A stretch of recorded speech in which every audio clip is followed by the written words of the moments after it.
Hello, ഇത് ഞാൻ ലണ്ടനിൽ നിന്ന് വരുന്നേക്ക് മുന്നേ എടുത്തൊരു വീഡിയോ കേട്ടോ. നിങ്ങൾ ഓർക്കണം ഇവളെന്താ ഈ വീഡിയോ എടുക്കുമ്പോൾ അങ്ങോട്ടും ഇങ്ങോട്ടും തരാൻ പറ്റിയത്. എൻ്റെ ഒരു സ്റ്റൈലാണ്, എല്ലാവർക്കും ഓരോരോ സ്റ്റൈലുണ്ടല്ലോ. അപ്പം നമ്മുടെ വീടിൻ്റെ ഫ്രണ്ടിൽ കാണുന്ന വെസ്ഹാം പാർക്കാണ്. അപ്പം ഞാൻ അവിടുത്തെ പോകുന്നേക്ക് മുന്നേ പാർക്കൊന്ന് വൃത്തിക്ക് കാണാൻ അങ്ങനെ ഇറങ്ങിയതാണേ. ശരിക്കും ഇത് നല്ല ഭംഗിയുള്ള വലിയ പാർക്കാട്ടോ. പക്ഷെ നമ്മുടെ വീടിൻ്റെ തൊട്ട് മുറ്റത്തായതുകൊണ്ട് നമ്മൾ അത്രയ്ക്ക് മൈൻഡാക്കാറില്ല. പക്ഷെ ഇവിടെ പലതരം ചെടികളും കാര്യങ്ങളൊക്കെ ഉണ്ട്.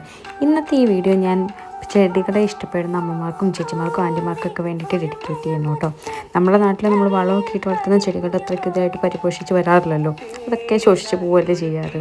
ഓൾമോസ്റ്റ് അങ്ങനെയാണ്. പക്ഷെ ഇവിടെ നോക്കിക്കേ, ഇവിടെ റോസൊക്കെ പല പല രീതിയിൽ നിറയെ ഉണ്ടാവും. അങ്ങനെയാണ് ഇവിടെ. ഞാനിവിടെ ചെടികൾ ഒരുപാട് കണ്ടിട്ടുണ്ട്. പക്ഷേ വിൻ്റർ ആയിക്കഴിഞ്ഞാൽ ഒന്നും ഉണ്ടാവില്ലല്ലോ. പക്ഷേ സമ്മർ സ്പ്രിങ് ടൈമിലൊക്കെ നിറയെ ചെടികളാണ്. അപ്പം ഞാനിങ്ങനെ നോക്കിയിരിക്കുമായിരുന്നു കേട്ടോ. ആ ഒരു എന്താ സാധനം, തേനീച്ച തേൻ കുടിക്കാൻ വരുന്നതൊക്കെ. എന്നിട്ട് ഇങ്ങനെ ഞാൻ കുറേ നടന്നു. ഈ ഒരു ചെടി കാണാൻ ശരിക്കും പറഞ്ഞാൽ വീഡിയോയിൽ കണക്കാൾ ഭയങ്കര അടിപൊളി. അപ്പോൾ ഞാൻ അടുത്ത് ചെന്ന് അതിൻ്റെ വീഡിയോ ഒക്കെ എടുത്തു. അപ്പം ഇപ്പം എനിക്കിതിലേക്കൂടെ നടക്കുമ്പോൾ ഭയങ്കര വിഷമമാണ് കേട്ടോ. കാരണം നമ്മൾ ഇനി ഇവിടെയൊക്കെ വരണമെന്ന് വെച്ചാൽ നടക്കുന്ന കാര്യമില്ല. കാരണം ഇപ്പം ഇനി ഇൻ കേസ് ലണ്ടനിലേക്ക് ഞാൻ പോയാലും അവിടെ പോകാനോ അല്ലെങ്കിൽ അവിടെ പോയി നിൽക്കാനോ ഒന്നുമുള്ള സാഹചര്യം ഉണ്ടാവുമെന്ന് എനിക്ക് തോന്നുന്നില്ല.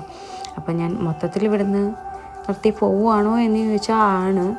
ശരിക്കും എനിക്കറിയില്ലായിരുന്നു സ്കോട്ട്ലൻഡ് എന്ന് പറയുന്ന വേറൊരു കൺട്രിയാണെന്ന്. ഞാൻ ഓർത്തിരുന്നത് സ്കോട്ട്ലൻഡ് UK ഒരു സ്റ്റേറ്റ് പോലത്തെ ഒരു സ്ഥലമാണെന്നാണ്. പക്ഷേ UK എന്നുള്ളൊരു എന്താ പറയുക, എനിക്കറിയില്ല. UK എന്താണെന്ന് നോക്കുമ്പോഴും കൺട്രി എന്നാണ് കിടക്കുന്നത്. എനിക്ക് തോന്നുന്നു ഏഷ്യ നമ്മളൊരു ഇതായിട്ട് പറയില്ല, ഭൂഖണ്ഡമായിട്ട് പറയില്ലേ, അതുപോലെ യുണൈറ്റഡ് കിങ്ഡത്തിൽ ഉള്ള ആയിരിക്കണം, ഐ എം നോട്ട് ഷുവർ, ഒരു ഒരു രാജ്യമാണ് സ്കോട്ട്ലൻഡ്. അപ്പം ഞാൻ അങ്ങോട്ടേക്ക് പോകണം. ഈ കസർത്തൊക്കെ കാണിക്കണത് എന്താണെന്നല്ലേ. ഞാൻ ഇവിടെ വന്നപ്പോൾ ഫുൾ ആൾക്കാർ എക്സസൈസ് ചെയ്ത് നടക്കില്ല. എന്നാൽ പിന്നെ ഇരിക്കട്ടെ വീഡിയോയിൽ നമുക്കൊരു എക്സസൈസ് നോക്കാം. അങ്ങനെ നല്ല കേട്ടോ. ഞാൻ വെറുതെ ഒന്ന് ശരീരം ഇതാവാൻ വേണ്ടിയിട്ട് ചെയ്താൽ